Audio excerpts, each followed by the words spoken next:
Hello, my name is Natalie Kuipens from the Ministry of Health in Suriname.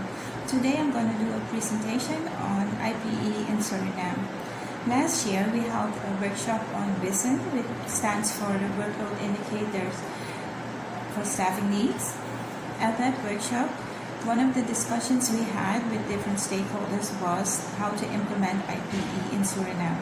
The different stakeholders were the Ministry of Education, the nursing school, and also the medical faculty.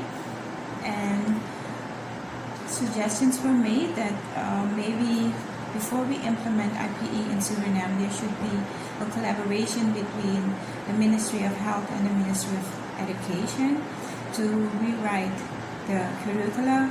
Maybe different specialisms should also be worked out.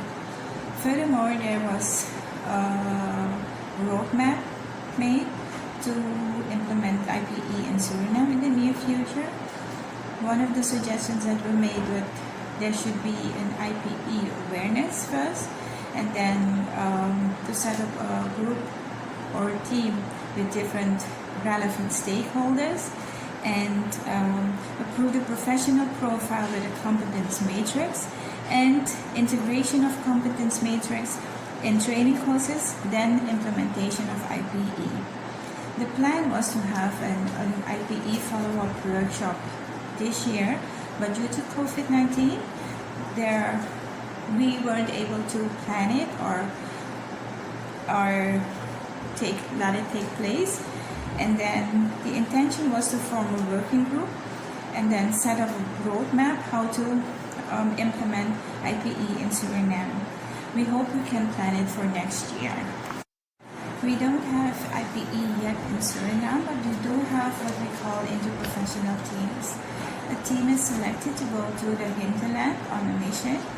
The team consisted of a general physician, a psychologist, nurse, an eye doctor, optician, and dermatologist, and social worker, and also sometimes a priest goes along with the team.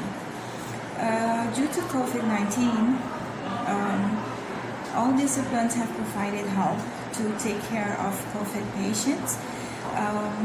We can name that cardiologists were put in, and infectiologists, epidemiologists, assistant doctors, and also nurses. And then we think of nurses that have completed their education, and nurses who have been in their last year of their education. They were also put in to help with COVID patients. And as of November 20th, we have 22 COVID cases, positive cases, which of 17 patients are in the hospital, of which 5 are in the ICU.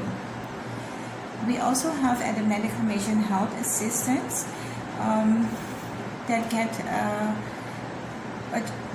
are trained in as a community health worker and are multifunctional within their designated local community. They fulfill all roles of social worker, nurse, dental assistant, midwife, etc. The next few slides are about some locations and some of the interprofessional teams that I'm going to show you. First slide is the regional hospital in one of the districts, Wanica. It is designed as a COVID hospital. Only COVID hospital are treated there. The next slide is about the PPE training that was given to the nurses and the doctors present at the regional hospital at Wanica. And as you see the next slide, we have members of our IPE team. There we have an infectiologist and a master in public health.